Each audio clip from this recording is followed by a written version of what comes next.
This is Rating Descending, where we watch IMDb's Worst 250 so you don't have to. My name is Abigail Ward. And I'm Michelle St. Clair. And tonight we watched Marmaduke. A suburban family moves to a new neighborhood with their large yet lovable Great Dane, who has a tendency to wreak havoc in his own oblivious way. Let's watch.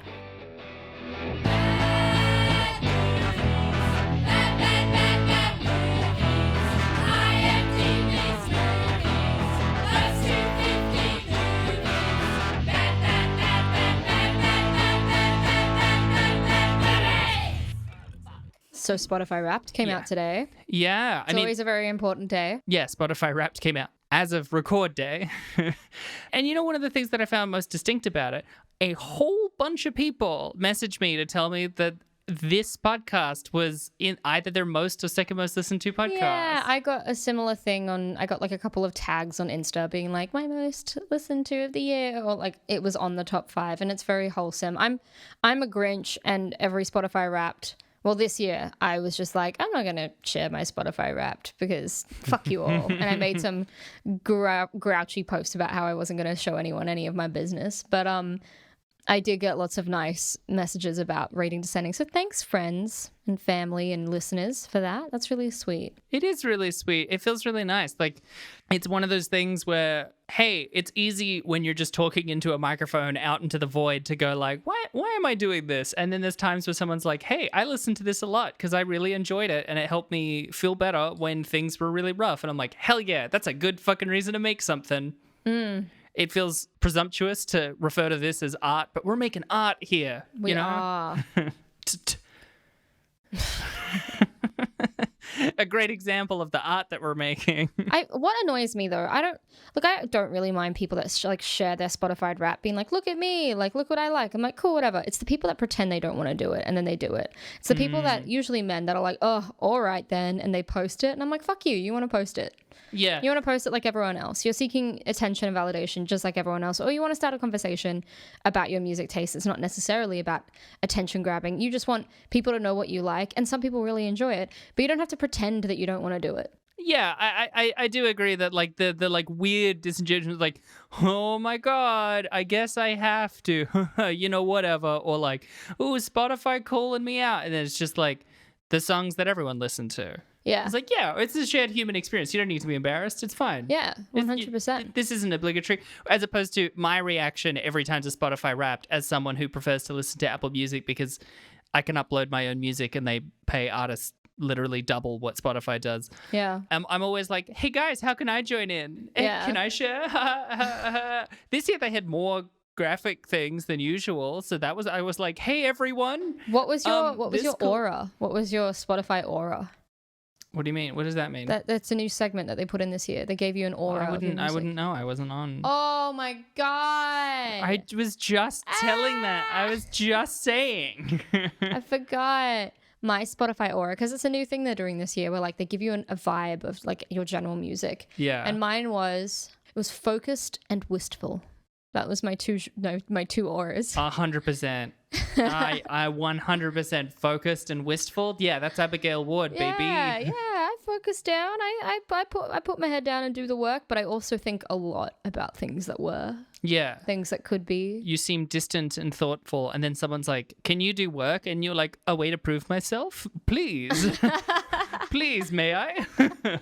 I stare forlornly out the window while I do my goddamn work every fucking day. Every fucking day, 9 to 5, Smashing baby. them cases out, baby. Mine didn't have an aura. If anything, it just proved that I have had... It frustrated me because I was like, I know the artists I've been listening to a lot, especially the ones on like physical media. I've been listening to Deep Sea Diver and Left at London and like cool fucking more modern music. And then it was just like, you listened a lot to Pavement and Gorillaz and LCD Sound System. I'm like, Nothing's still changed. Fucking 16. Yeah. It's funny that you say that. Because last year's Wrapped and the year before, like I think it was like steadily new music every time. Like each time it was like different bands and different songs. And I think last year they were like, you've listened to so many new genres and artists.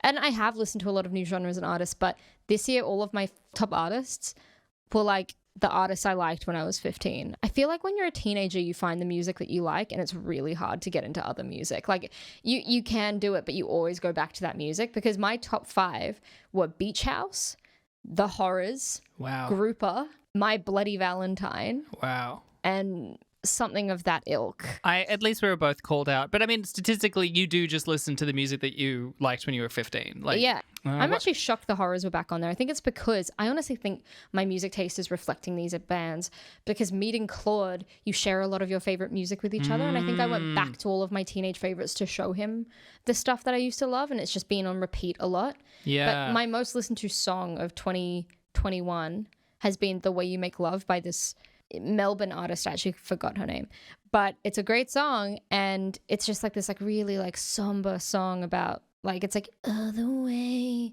you make love, it's a talent. And I have this like really nice memory of me and Claude listening to it at his like family farm in Blackwood when we were absolutely cooked, just like dancing in his living room to it. It's like a good memory. It's a good song. I wish I could remember her name. Actually, I'm going to find her name, because she's a Melbourne artist and she deserves the shout out. Yeah, she deserves the shout out. She's fucking, it's a great song. Her name was Gina Rose Bruce, this Melburnian singer, that one that did The Way You Make Love. Her name is Gina Rose Bruce. So 3 names. 3 names. So Gina Bruce is already taken, or? You make love is a talent. I What think is I she, could've Billy been- Corgan? What's going on? Hey, see, you can see I'm stuck in the 90s. I think there's like 3 different kinds of indie singers for women, right? A lot of the time it's either like a really dreamy voice, or it's a really high-pitched, weird, quirky one like, I went down to the shops today. Or it's a really low one. No one knows. Or you're PJ Harvey and you're all 3. Yeah. Hey, another 90s joke. I feel God, like every time I do the fuck? high-pitched voice one, everyone's like, just say Joanna Newsom next time. But I was thinking Bjork. Yay, exactly. I eat ice cream. Would like to sing about spiders. Let me sing about the baby. I would like to sing about the baby. I would like to sing about spiders. Have Classic you ever Bjork. seen a goose eat a spider? I did, and when it was born, it made me feel good. Like she does that, she breaks out into like a low. It's a classic Bjork. Well, speaking of breaking out into a low, I think that's the perfect time to jump into the movie that we're doing this week. Honestly, one of our better pivots. I'm full of great ideas. I'm full of inspiration. This week we watched Marmaduke, the 2010 family romp about a big dog with big dreams. Yeah, I mean, it's okay. Opening thoughts as someone who definitely read the newspaper comic of it at one point. Did you? I'm pretty sure my grandma, she would always like keep a lot of the newspaper cartoons, and then when I would go to her house, she would just like give me the newspapers so that I would look at the cartoons. Oh, So a lot of the ones like Kathy or Dilbert or what's like, there's like the Wizard and the like Viking Man. I gotta say, like, comic strips and newspapers are things that I never got to experience, because it wasn't really, I guess, of our era's time. Like, No. the fact that your grandma did that is great, because not many kids get exposure to newspaper comics. Like, you see them in passing, like you see them in your parents' newspaper, but they kind of gloss off you because it's not a thing that you read every week. You know? It's just the older print version of a web comic, because Yeah. it's the same format, right? It's like 3 to 6 panels where there's not really there can be a story, but it's really a lot more a setup for a joke. Yeah. You know, and a lot of web comics are just that. When people are like, I love XKCD, I'm like, yeah, you would have loved the newspapers, man. I used to always love Lonely Planet, that web comic series. Lonely Planet? No, not Lonely Planet. Oh. No, because that's the fucking band that did. No, that's Phantom Planet, and it's not. Okay, hang on. Lonely Planet is like the channel/magazine, right? What the fuck? Hang on. What are you talking about? I was like, no, it's not Lonely Planet. They're the guys that did the OC theme song, and I'm like, no, they're the guys that did I Had Sex. Like That's the Lonely Island. I'm getting really confused. I swear, maybe it's called Lonely Planet. Maybe it's Phantom Island, because you got Phantom Planet and Lonely Island confused, Hang on. and Lonely Planet. Strange Planet. It's called Strange Planet. Oh, I feel like I have heard of that We one. made it. They're really like bright colors and like they're really like sweet. They're Oh, yeah, that guy. Yeah. Strange Nathan something. Pine. yeah, and they're always something. really nice. They're like really dry little jokes about how I love those ridiculous ones. humans are, and they speak in really strange ways. Yeah. I'll get behind that webcomic every day. But I looked up stuff about Marmaduke, and I wanted to understand more about the webcomics because I didn't know anything about them. And apparently they're just like not thought of nicely. Like they're not No. loved because they're not good. That's what a brutal way to open this episode is for you to go, yeah, I looked at the comics and they're not thought of highly. Yeah, they're shit. I mean, what do you expect out of this podcast? Nothing is thought of highly in this podcast. It's very on theme. That's fair. But sometimes it's like, oh, this beloved thing was turned into a bad movie. And it was just like, no, everyone thought it was shit from the get-go. I mean, I'll talk a bit more about that later because that was... Like, there was so little trivia about this film. I really had to lean into the lore of Marmaduke here. What struck me while watching this movie was two things. One is like this movie reeks of Nickelodeon original series has a movie now, and also how the complete lack of resemblance to anything about Marmaduke the comic, as someone who only has a vague memory of it. I mean, it's a Great Dane, so they really nailed that. They nailed that that he's a Great Dane and he's clumsy. And they're the Winslows, so he really nailed that as well. Oh, fucking nailed it. Got the name right and everything. The thing is, I should have checked this, but I don't know why in the plot they go from... I mean, I'll get into the overview quickly, but in the plot they go from Kansas to the OC. Tax credits. Yeah, I was going to say because they obviously wanted to shoot in California, but when you look at the Marmaduke old comic strips, everything looks quite like East America. Like they're all wearing pretty big coats and like the parks look like New York. Like I'm just wondering if Marmaduke I would be surprised was if started in New they York. own a Great Dane in New York City, though. That's pretty cool. That's a pretty big power It's not move. cool. That's irresponsible. That's What? terrible. Who would own a Great Dane while living in fucking Brooklyn? I can't wait to watch you fucking visit America, be in New York, and just lose your shit over anyone that has a big dog. Yeah, because Fucking irresponsible. if I went to the middle of a city, like a really urbanized area, and they had such a large dog, I'd be like, how do you take care of this dog? What is your apartment like? I think it is cruel the people that have like Great Danes and keep them in like tiny apartments. Get a cat. Yeah, just get a cat. Cats love small spaces, but don't get a huge dog and keep like pent them up in this tiny fucking I just apartment. don't physically understand how either party is enjoying it. The guy that created Marmaduke is from New York, so I have a theory that this is all Okay. meant to be very East Coast. Because looking at the cartoons again, they seem like a very East Coast family, and it does not feel like California to me. No. And obviously, it was started in the 1950s, so Yeah. everything looks very like vintage and quaint and sweet. And then it's Yeah. all like fucking California 2010. But that's why it's Kansas. Because modern America, the perception of anything from the 50s is now displaced by what rural America is like, right? Like that's why, like, True. oh, we got to go back to old America, or True. the real heartland, and it's always just like a rural town in the Midwest or the South, and then we go like, yes, that's what America was like, which is weird and patronizing. It's so fucking weird. Do you want to hear the overview? Sure, why not? Marmaduke was made in 2010. It has an Hey. IMDb score of 4.3 stars. It was directed by Tom Day, and Day. he did things like Shanghai Noon. I said noon. Noon. I mean, already, like, content Noon. warning to our American listeners. You're going to hear us say Marmaduke a lot. Yeah, A lot. Marmaduke. Yeah, he did. Really, all this guy did was Shanghai Noon, but I love Shanghai Noon. I know we've had this discussion. it's- You didn't like it. It's- That's fine. It's not that I didn't like it, it's not great. It's fun, but it's not great. It's just very embarrassing for you. It can be fine and not great. Those things aren't mutually exclusive.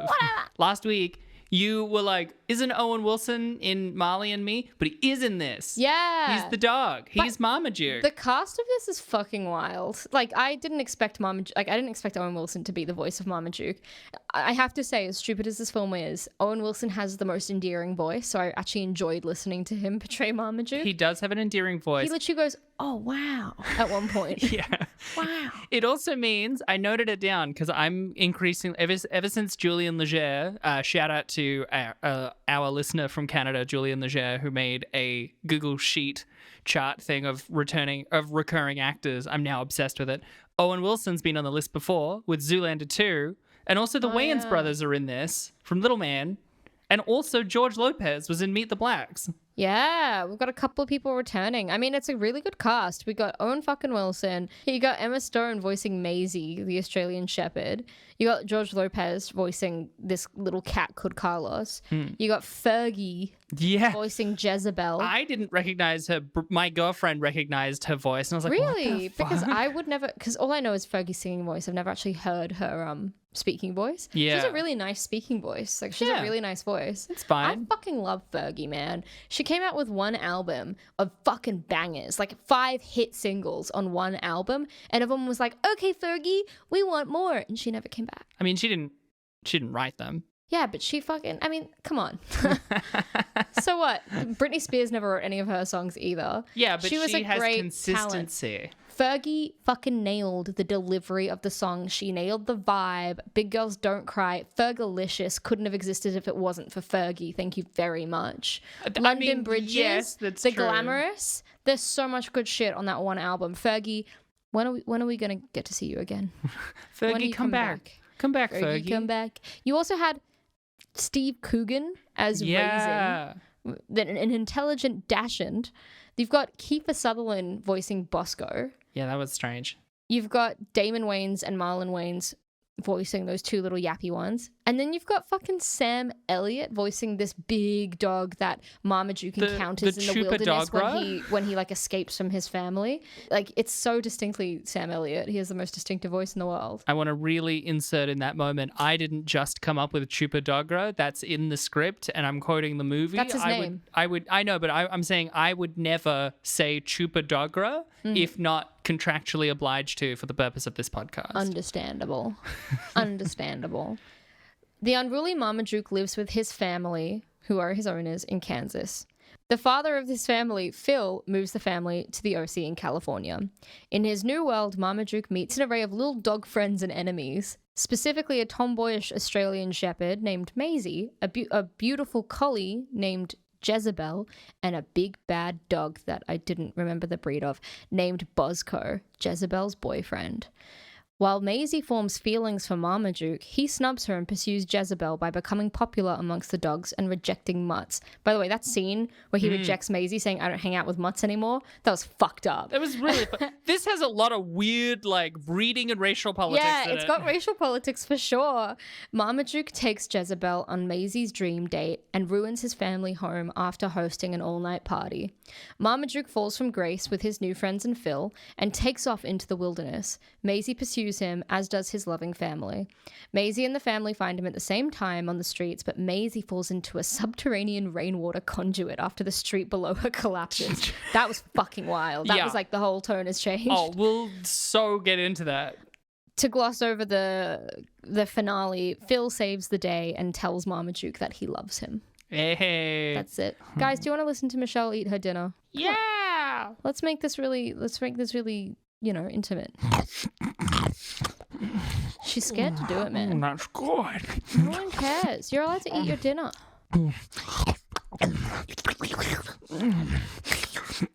That's good.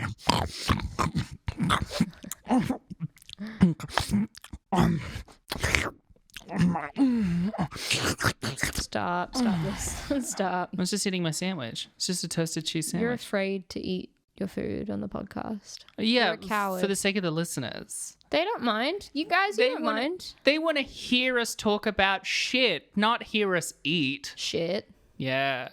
Pooping. I gotta cut that out. No, keep it in. That sucks. Poop. Yeah. Poop. Yeah. Michelle. Poop. Yeah. You gotta get another fucking co-host, man. Okay. Who are you talking to? Oh yeah, sorry. We got Brian, The a new producer. co-host. Hey, Hey, Brian. come on now. Yeah, I know. I mean, did you like Marmaduke? I loved it. What? I loved Marmaduke.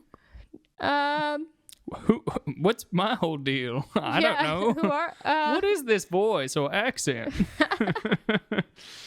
Bye, Brian. I'm just a southern gentleman. Let's get another new co-host. I'm gonna get you, Linda.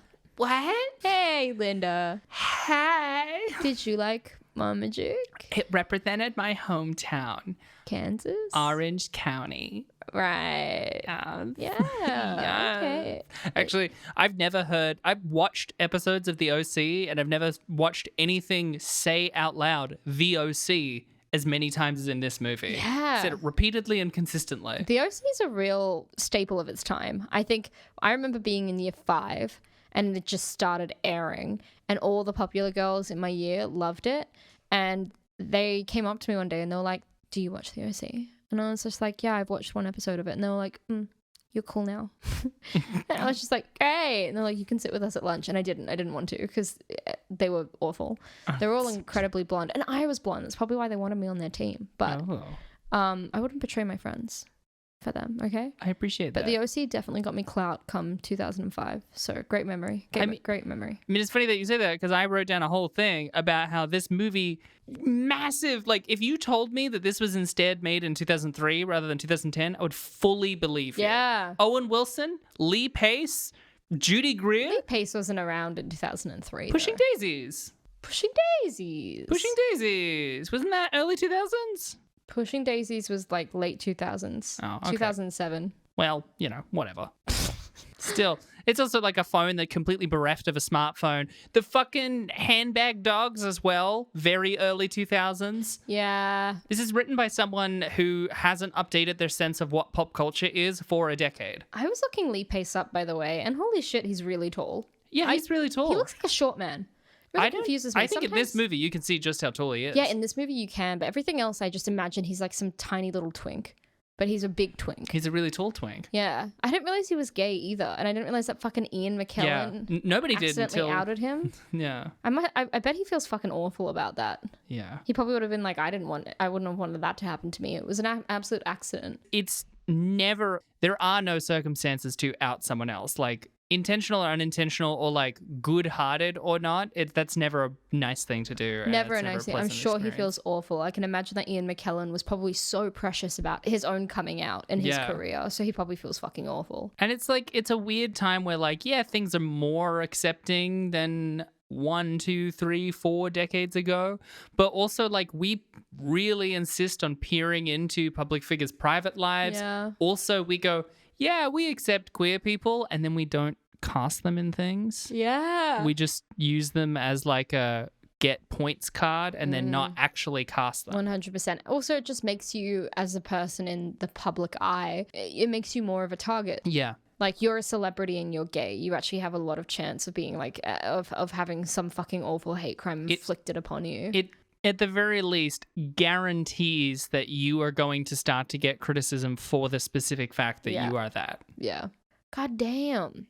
But yeah, just to let you know, like when I was like looking into Marmaduke, the comic strip that this was based on, so it was created by this dude called Brad Anderson, and it ran from 1954 to 2015. Oh my God. It ran for fucking what, 51 years? Oh my God. 61 years. Oh my God. And he did all of it. He died when it was over. Like, I think he wrapped it up. The strip's longevity and perceived monotony have been noted by satirical publications such as The Onion, and that it has made it the butt of jokes. It has become a hot source of retro-ironic subversive humor. Also, it says in his satirical analysis at the comic strip doctor, David Melky of Wondermark ranked Marmaduke among the worst newspaper comic strips alongside Heathcliff, Family Circus, and Dennis the Menace. I looked up a couple of like old Marmaduke comics, and it really is just like, it's just like a girl in bed with Marmaduke, this big cute Great Dane next to her bed, and she's like, Marmaduke wants ice in his water too, and her mum's giving her a cup of water. Like, that's the comic. It's just the joke him is existing in the house. The dog is also fussy and rude. That the joke is the dog is part of the family. I mean, this is exactly the joke I made at the end of the last episode. I've already seen Beethoven. I don't need Marmaduke. I know Beethoven the movie came out after the comic strip, but it came out before this this movie. Thus, just make another Beethoven movie. Also, I've already seen Napoleon, the Australian 1995 children's film classic about a little golden retriever that has to wander through the desert to get back home. Wow. His name is Muffin, but he starts calling himself Napoleon. You already knew a lot of details about this. I fucking love Napoleon. I have rewatched it recently. There's also the modern Australian classic Red Dog. Yeah, Right? It's not Napoleon. Like, it's no Napoleon. No, I know, but it's that one about the red dog. Yeah, it's no Napoleon. I haven't seen it. Yeah, but it could be Napoleon, but it's not. And that to me is just like really It offensive. was directed by, I was supposed to say Keir Starmer, the UK opposition leader. That's not who No, directed I think you mean Kafka. Red Dog. Oh, yeah, Yeah. sorry, Kafka Starmer. Yeah, Kant directed it. Can't Starmer. I mean, that's pretty apt for Keir Starmer. That's a if we have any UK listeners, that's a niche political joke That's about for the you. ineffectualism of And I'm just sitting post-Corbyn here, Labour. I'm nodding my head. I'm like, sure. I think so too. This is a Yeah. real insight into our genuine friendship. Yeah, Michelle, that's great. One of the messages I got today described our friendship as electric, and I think we're really feeling that in this moment. You know, one question I had, Yeah. right? Because, okay, we've made great hay about, like, trying to We examine... make amazing hay. our We hay is the churn- fucking Our best. hay bales are immaculately pressed and stacked. Shout out, you can find our Etsy Rate Descend pod with Michelle and Abigail Hay. We're trying to shorten it. Yeah, also shout out to our Instagram. It's just bales of hay. It's just but bales they look of hay. really good. At Bales of Hay. It's called Agabales of hay. Move on. Why not at Move least... on. I get that it's a spoonerism, but why not at least just do Abigail's? Oh, God. We love unpacking the universe, the universal rules of some of these movies, if not just because what else is there to talk about? You know, like a lot of these movies, this Odyssey is very difficult. What really got me, I wanted to understand, because, okay, so the dog talks, which, The dog talks. yeah, we haven't elaborated on that. Easily the wildest decision. Like, you start watching the movie and you're like, I get this is gonna be boring and schlocky, and then the dog looks at the camera and his mouth moves and you hear Owen Wilson's voice, and immediately you go, mistake. Yeah, because it's so it's so affronting. It's Like the really first shot of it, upsetting. you're like, oh, like it doesn't look right. They've done a terrible job at Yeah. it. But I do have trivia about this, but I feel like Okay. I might as well just tell you now. No, because save it. I- Okay, tell me now. in the original comics, Marmaduke doesn't talk. He is just a Great Dane. So this was Yeah. entirely the people who created this movie. Like, it was their decision. That's what I thought. And it makes no sense. They could have made it about the Winslows having this lovely dog, like Lassie, you Yeah. know, like fucking like a dog that doesn't have to speak or interact with them, Well, but they again, love it. like Beethoven. Like Napoleon does speak. Napoleon has his little voiceover. Yeah, I don't understand the decision behind it. It came out of nowhere. It really comes out of All nowhere. of the dogs talk to each other. They all have like full All of them personalities. which is why it's really weird when he goes to the dog park and then Maisie starts like pointing out all the other dogs and introducing them, and I'm like, this is so far away from what Marmaduke Yeah. is. What the fuck is this? Because you barely spend any time with the family. Because Oh, I mean, yeah. there is a family storyline about how Phil has uprooted his family from Kansas and brought them over to the OC, and his daughter hates it because she's really social and has lost her friendship group. His son hates it, and he's trying to get his son into soccer, but his son's a skateboarder, and his wife is just annoyed at him all the time. Yeah, you mean how they gave incredible comedic talent Judy Greer 5 lines that all are summed up by Lee Pace, you just gotta be a better husband and love that dog. I guess you're just sleeping on the couch. Fucking Judy Greer can do better than that line. Let her at least just do a read. Like, why not at the end of the, she says, guess you're sleeping on the couch. Go, and why don't you try one? Like, just try one, Judy. Yeah. It'll be the best line in the fucking movie. Yeah. You know? 100%. I have to say, by the way, Oh, Judy yeah. Greer's best role is definitely Suddenly 30, playing the villain. She's exceptional. It's a pretty bold stance in a Yeah. world that has Arrested Development in it. Yeah. I Whoa. think her role in Suddenly 30 is my favorite Wow. because I was 8 and I loved that movie and I thought everyone in it was exceptional. Even Andy Serkis selling his soul for the paycheck. I think there's 3 or 4 movies that we talk about frequently enough that the listeners could make the assumption that we've only seen those 3 or 4 movies. And is one of them suddenly 30? Yes. Oh, it's I think so this is the third time we've brought it up. Yeah. Where it gets weird, so the dogs talk to each other, and then there's 2 things that there was 3 things that really, for me, gives us a lot of clues about this universe that feel wild. I'm so interested in tapping in because also cats talk, right? Yeah. And the cats and the dogs talk to each other, right? So Yeah. the cats can talk to other cats, but also to dogs, and they're They've all got a mutually intelligible. universal language between Yes. the 2 races, But the 2 species. so you'd think like, oh, they're speaking animal speak, right?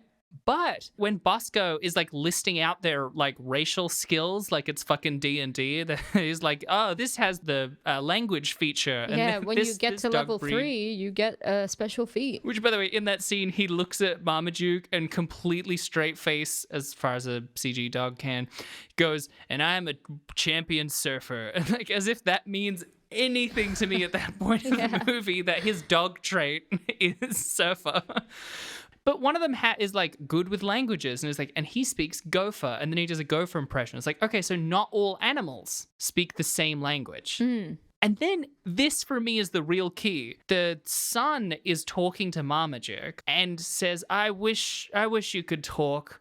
And then Marmaduke says, I wish you could understand me, which to me implies Marmaduke understands English, but he is unable to speak it. Yeah. It's not an issue of he speaks his own language, they speak their own language. He fully comprehends English. So does that mean what he is saying is like English filtered through dog? But then how are the dogs and cats mutually? Is this like Esperanto of the animal kingdom? It's this like neutral, common, shared language between cats and dogs? Yeah, it must be a mutual common shared, like there's like, yeah, in D&D there's like the common language, and then Yeah. you've got special languages like Yeah. Gnomish and Dwarvish, right? And like gophers obviously have their own special little language. I guess, yeah. But then like in the film, clearly he doesn't speak English, he can understand English, and his own language is different to English. What they should have done, this would have been a bold fucking move, is get all the humans to speak some mangled language and then have it subtitled. Like, See, I would have liked that, because I want to know, is dog and cat like Danish and Norwegian, where they're different languages but they're kind of mutually intelligible, or is it they're both intentionally speaking common but they have their own like native language, and they Yeah. also can understand but not replicate English? what if Are they cats are like the cursed? Welsh, where they can speak English but they also have their own special little language Yeah. as well? Oh, okay. So cats have their native tongue, but they can speak dog. Yeah. I mean, a lot of the cats in this movie The cats are Welsh. voiced by I'm calling it. Spanish-speaking actors. So maybe that's what they're trying to canonize. I just think, yeah, all the cats are Welsh coded for sure. For sure.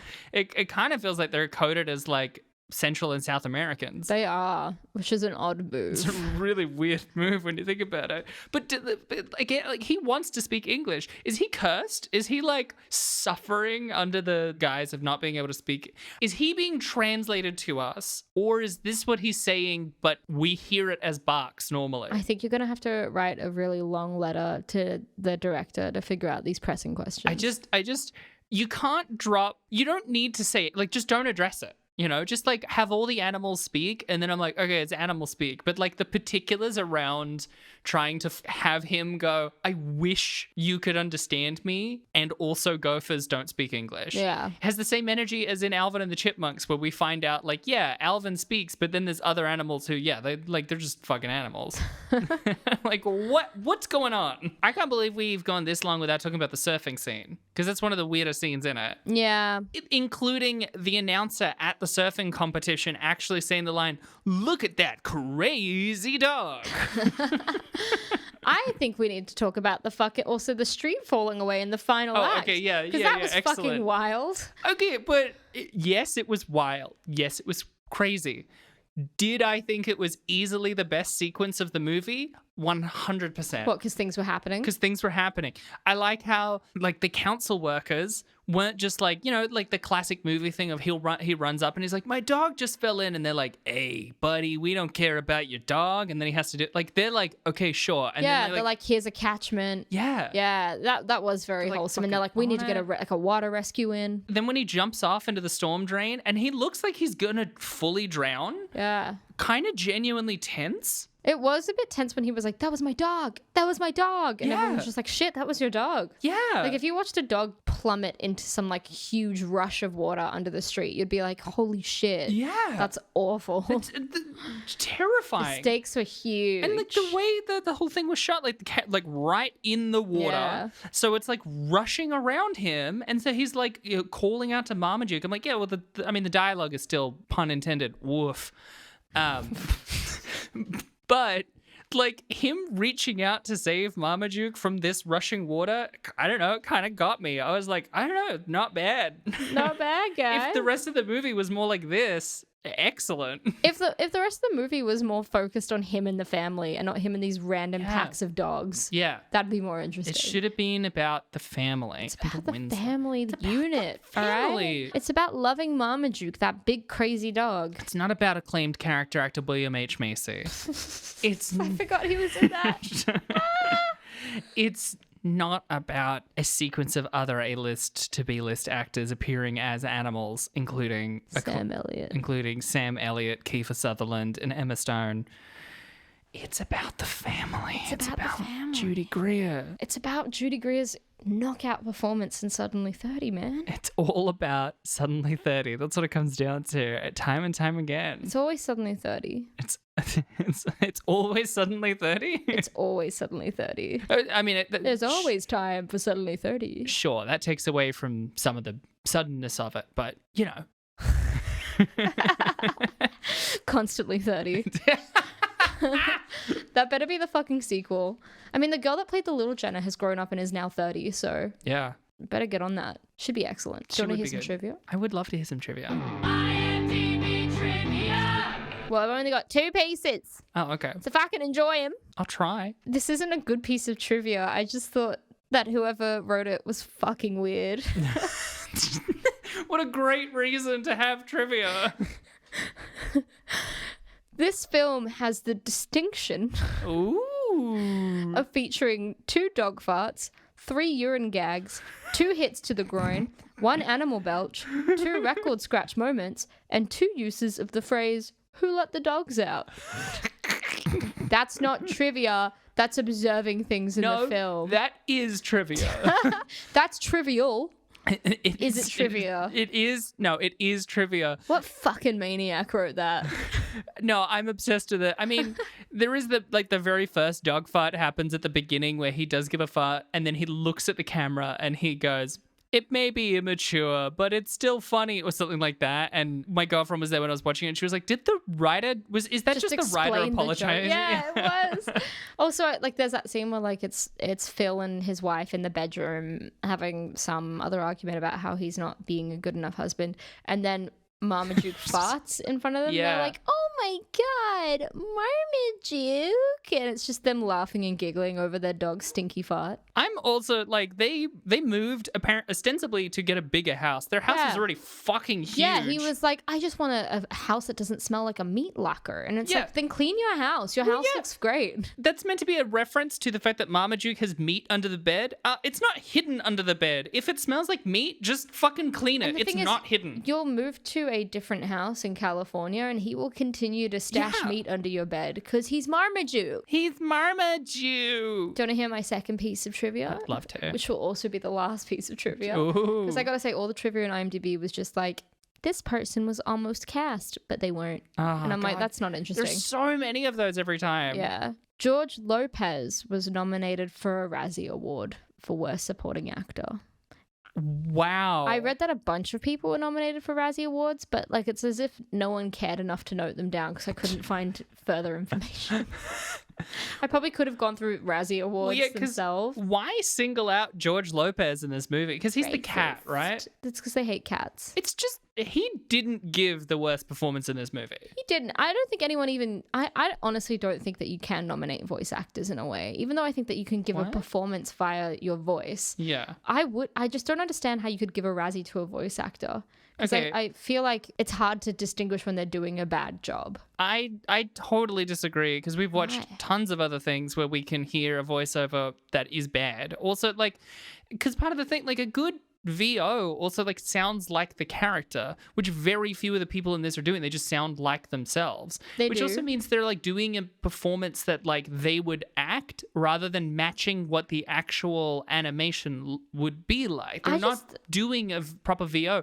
This is easily Emma Stone's worst performance, for example. She is fucking phoning it in. No, I can't tell because I can't see her. Like, honestly, like What? I can't tell if she's phoning it in. She just sounds like, maybe this is just a me thing. I just think part of me is almost want to be like, not a discredit to voice actors, but like, yeah, not a discredit, but like, you're a different kind of performer than just an actor on screen. I agree that it's a different kind of performer, but the conclusion you're drawing from that fact, it is not connected. What do you mean? Well, okay.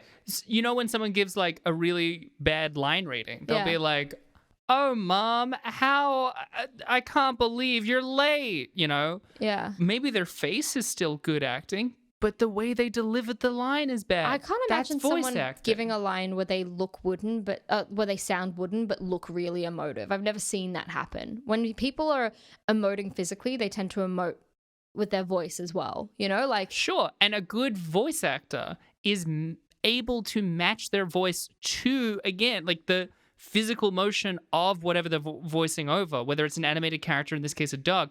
Almost no one in this movie feels like an actual dog or fucking cat. Well, what I'm trying to say is that I don't think that voice acting and regular acting are the same skill, and that I don't don't agree with that. understand why you could give a Razzie to someone that's doing a live action performance and a voice performance. Because what I was saying before when I was like, not a discredit to voice actors are great, but you're not doing the same work that a screen actor is doing. And it's requiring different skills. And I don't understand how you don't have just a category for voice actors in the Razzies, because they're just two different things. I agree with your premise, but your phrasing makes it sound like voice acting is inherently worse. Yeah. It's not, though. They are different skills, Yeah. a thing that many I have people have less complained respect for about voice since... actors. What? I'm like, oh, That's man, you're fucking just a voice crazy. actor? Some of what they do is so impressive. I'm sure, but I feel like it's just like it's The fucking voice actors on The Simpsons, for example, just like a very classic True. example, right? Being able to True. embody all of these different characters, being able to do things like a voice within a voice, you know, like characters impersonating other characters with an accent and all of that. yeah. Whilst making them like, you can't see their physical performance, and yet when you see it on screen, you don't know it's the same person. Trust Like, me, that's I have a lot incredible. of respect for people that can do a lot with their voice and do a lot of impressions. And I think that like The Simpsons is a good example, because like the voice actors in The Simpsons are like, I was trying to pick a really easy example. but like top tier. They really are. Like some of the people, like the actual emotion that they get out in their performances is remarkable in The Simpsons. And they're such distinct, strange voices. But I guess I have just watched a lot of schlocky, shitty films where it just sounds like people talking into a microphone. yeah, that's just bad voice acting. Yeah. Yeah. We've And also again- watched a lot of things with just bad actors. And I guess it's just a lot rarer to find really good voice actors. Well, that's mostly because since Aladdin, Hollywood has insisted on just casting name talent, and they're not voice actors. So we're getting used to mediocre voice performances as acceptable, but they're Yeah. not, and they don't need to be that way. You're so passionate about voice actors. Yeah. I'm just coming out in here just saying, I don't like them. You know what? Fuck you guys. You're not as good as real actors. And you're like fucking beating your fists on the table, being like, how dare you? Yeah, because you're fucking disrespecting a whole art form. I'm It's disrespecting wild to voice me. actors. Sorry, guys. They're such an oppressed minority. This really is your gotta watch villain myself. arc. This is your heel turn on the podcast. It was the moment I said that voice actors weren't as good as regular actors. We're literally doing a voiceover. Like, Yeah. this is radio. Yeah, it's shit. I wish we were performing a play. No. Listeners, it's not shit. It's incredible. You wish incredible. you But wish that they could listeners, see don't this. you wish you could see our faces? Yeah, you do. We're terrible because you can't see us. It's a weird way for you to announce our new video feed, but coming to you soon in 2022. The rating descending OnlyFans. I love that that's the platform we're choosing to do. Do you want to hear some reviews? Hell yeah. Marmaduke has 9% on Rotten Tomatoes. The website's critical consensus reads, dull and unfunny, Marmaduke offers family film goers little more than another round of talking animals and scatological humor. Hey. Roger Ebert of the Chicago Sun-Times gave the film 2 out of 4 stars and wrote in his review, The moment I saw Marmaduke's big drooling lips moving, I knew I was in trouble. That's a higher star rating than I would have expected from. Yeah, 2 out of 4. Two out of 4 is pretty good for Eba. It's pretty solid. And here is a 10 out of 10 review on IMDb left by YYJCRYYKB. And this was actually left 9 days ago on IMDb. What? It's called I Don't Get It. I just don't get where all the hate comes. It is really great movie with lots of funny moments that represent society and expectations of people around us. Really great messages with great big dog. 10 out of 10. I too, though, don't know where hate comes. Stupid. This is a review left by Red Matrix 1. It is an 8 out of 10 review. Ooh. And it is called Great Movie for Young Children or Elderly Parents. This isn't a great movie. And knowing this before you go is key. Take your kids, or you're easily offended with our movies, Mom. Don't take your date. This is not a date movie. I stayed with it and had some fun with my mom. She didn't cry or fuss or anything. Lol. What? 8 out of 10. Why is this guy describing a hostage situation? Yeah, why aren't you nicer to your mom? My mom didn't struggle at all as I wrenched her into this movie. When I strapped her down, she didn't look that upset at all. Well, Michelle, what would you give Marmaduke out of 10? On the one hand, the first half easily harkened back to many of the incredibly real like Yogi Bear vibes. Yeah. Which was, just like mediocre in every sense of the word. But then the end had a tension to it that I thought was genuinely, I was like, Lee Pace is talented. The director clearly knows what they're doing. Like, movies like this aren't made because the people making it are lazy. They're bad because, like, the studio is lazy. Like, I don't think any of the crew or production or post-production or whatever were, like, phoning it in. They were, like, doing their job, right? So, I don't know. Because of the ending, I'll bump it up from what I was initially thinking to 3.7. Nice. Look, I'll give it probably a similar figure of like 3.5. It looked like a real movie, felt like a real movie. I could get through it fairly easily. Yeah. It had good voice, like actors, like, or rather it had a good cast because there is no such thing as a good voice actor. What the fuck? Yeah, I'll give it a 3.5 out of 10. Did it make me ask fundamental questions about the nature of a communication between animal and man? Yeah. Yeah, because it's about society and its expectations on the people around us. But did it also waste incredible character actress Judy Greer and actor William H. Macy? Absolutely. Yes, absolutely. Absolutely. But, 3.7 is still pretty low. Yeah. Well, Michelle, that was Marmaduke. Don't forget to follow us on social media. It really makes a difference. You can find us on Twitter under Rate Descend Pod, TikTok under Rating Descending, or email us at ratingdescending@gmail.com. Or you can find us on our own social media. You can find me on both Twitter and Instagram at michelle.stclair. And I'm on Insta under Abigail J. Ward. Or, pretty please, hey, everybody, let's take it down a notch. Let's slow it down for a moment. Hey there, listeners. Why don't you leave us a sexy review on Apple Podcasts? It really makes a difference. I know statistically, because I look at the stats, that the vast majority of our listeners are on Apple Podcasts. And I'm here to tell you that doesn't matter. Just flick over and leave a goddamn review. If you'd like to. All the cool kids are doing it. Michelle, what are we watching next week? Next week, we're watching Movie 43. Nice. I have heard tales of this movie, and I think we're in for a real fucking doozy. Well, I'll catch you there. Hell yeah.